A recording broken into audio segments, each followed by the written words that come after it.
ඉතින් මගේ ආදරණීය යාළුවනේ ඔයාලට කොහොමද? මම හිතනවා ඔයාලා හොඳින් නැති කියලා දැන් අවුරුද්දක් ඉවර වෙලා. අවුරුදු කාලා බීලා පොඩ්ඩක් වැඩපොළ කරන්න පටන් ගත්තාම පොඩි මහන්සියක් ආව නේද? යාළුවා හරිම අමාරුයි පොඩ්ඩක්. අමාරුයි දැන් ටික ටිකේ තත්ත්වය සෙටල් වෙගෙන යනවා. මොකෝ අවුරුද්දට කාලා ඕන જાති බීලා අර ආතල් එකේ ඉඳලා දැන් කපාර වැඩට බැස්සම පොඩ්ඩක් අමාරු ගතියක් තියෙනවා.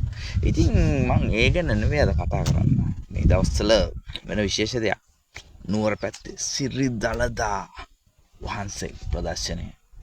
තව දවස් දෙක තුනක්ම තියෙනවා. සෙනගත් එනවලුනේ සෑහෙන්න. පාරවල් පිළිරලු. හරි හොඳයිලු අහල පහල ඉන්න අයට. ඉතින් මොකද හිතන්නේ ඇත්තටම 2009 ඔය එකක් තිබ්බනේ. මට 2009ට වැඩිය මේ පාර වැඩි වෙන්නේ නැති මොකෝ හේතුව ඔය 2009 කාලේ යුද්ධ තිබ්බ හින්දා මෙච්චර සෙනගක් ඉන්නේ නැතුව ඇති. මේ පාර ඒ වුණාට ගොඩක් ඇති කාලෙකින් හින්දා 2009 ඉඳන් අවුරුදු ගානන්නේ 10කට වැඩිනේ. ඉතින් ඒකෙන් වැඩිපුර ඉන්නවා ඇති. සමහරු ඉතින් මේ හැමතැනම ජරා කරලාලු මිනිස්සු අහල පහල මිනිස්සුන්ට ඉන්න බැයිලු දොරවල් වහගෙනලු ඉන්නේ. එමදුවට රණ්ඩු කරනවලු. සමහරු ඉතින් මේකට බයිනවා රජයට බයි. මේකට මිනිස්සුන්ට ඇඟිල්ල දික් කරනවා. සමහරු අර පොලිසියට හමුදාවට ඇඟිල්ල දික් කරනවා. කීක කියන්න තියෙන හැම දෙයක්ම කියනවා. ඒ වුණාට මේක අපි හැමෝගෙම වැරදි. රජයක් වුණාමත් එයාලා මීට වැඩිය ප්ලෑන් කරන්න පුරුදු වෙන්න ඕනේ කියන එක පිළිගන්න ඕනේ. මේකට මෙහෙම සෙනගක් මීට වැඩිය කැපැසිටි එකක් දෙන්න මොකක් හරි සනීප ආරක්ෂාව අරවා මේවා ගැන කියලා එයාලා පොඩ්ඩක් ඒවා ගැන අවධානයෙන් ඉන්න තිබුණා මීට වැඩිය. ඒ අතින් රජයේ වැරදි. ඒ වුණාට ඉතින් රජයට වඩා වැරදි එන මිනිස්සු. හරිද? එන මිනිස්සු දැනගන්න ඕනේ තමන් කාලා බීලා මොනවා හරි කරා නම් අඩු ගානේ පොලිතින් ටිකවත් අඩු ගානේ මේ බෑග් එකකට දාගෙන මොකක් හරි පිළිවෙලක් කරන්න. හැමතැනම දාන්න නැතුව.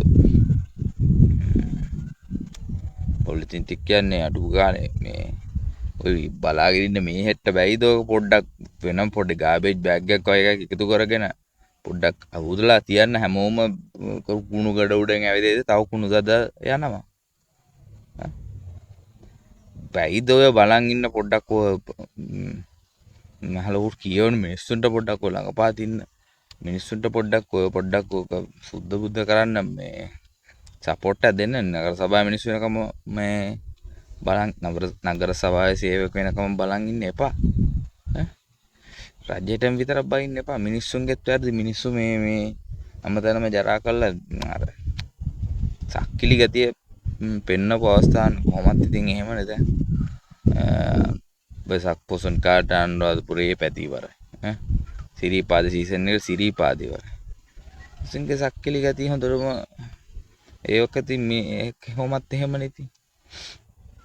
කීින්ද මං කියන්නේ පෙන්නන එක ලොකු දෙයක්. පෙන්නුව එකෙන් ඊට වැඩිය ලොකු දෙයක් වුණා මේ ලංකාවේ මිනිස්සු කවුද කියලා තේරුම් ගන්න පුළුවන් වුණා. ඒක ලොකු දෙයක්. දැන් ඉතින් අර මොකක්ද කියනම කොට එකක් දාලා තිබ්බා මේ දලදා නොදැක්කත් නිවන් යන්න ඕන මිනිස්සු කියලා අර නගර සභාවේ ඒව තමයි දලදා දැක්කත් වැඩක් නැහැ. ඔයාලගේ මුල් ස්ටෙප් එකම හදාගත්ත නැත්නම් කොහොමද ඔයාලා නිවනට යන්නේ? නිවනෙන් ඈත් වුණා විතරයි ඔයාලා උනේ. දලදා දැක්කා දලදා බලාගත්තම කියලා ඒක හොඳ පිනක්. ඒ වුණාට නිවන ලැබෙන්නේ නැහැ. ඔයාලා නිවනෙන් ඈත් වෙනවා මේ වගේ දේවල් වලට. දේවල් හින්දා ඉතින් මොනවද තිබ්බ නැත්නම් හැදියාව තිබ්බ නැත්නම් ඔයාලා අර නැට්ට කැපුවත් වැඩක් නැහැ. නැට්ට තියෙන එවුන් ගානටම නැට්ට තියෙන ගෝත්‍රික පුෂ්ට වංශීන් ගානටම වැටලා ඉන්නේ දැන්. දැන්වත් ඉතින් ගොඩ එන්න පුළුවන් නම් හොඳයි. මම හිතන්නේ ගොඩ එයි කියලා. මේ අර අවලන් ඥාන කලවම් වෙච්ච උන් ඉන්නකම් මේක නැතිලා සුද්ධයක් යනකම් මේක මෙහෙමයි. ඉතින් මම තියනවා යනවා නම් කියන්න දෙන්නේ එකම දෙයයි. තන තන කුඩු දාන්න එපා. සපෝට් එක දෙන්න පුළුවන් නම් කුණු තියන නම් පොඩක් ටිකක් ලොකු ගාබේජ් බෑග් එකක් හරි අරන් ඒ කුණු ටික හරි දාලා තියන්න අයිනකට කරලා හරි. මෙහෙම හැමතැනම දාලා යන්න එපා. ටොයිලට් යන්න ඕන නම් අහලා පහලා මිනිහෙක්ගේ ටොයිලට් එකකට හරි පොඩ්ඩක් කතා කරලා යන්න. හැමතැනම ඉච්චු කරන්න එපා. බලු ගන්නට වැටෙන්න එපා. ඉතින් එහෙමයි වෙන්න ඕනේ. මේ විදිහට නම් යන්න එපා.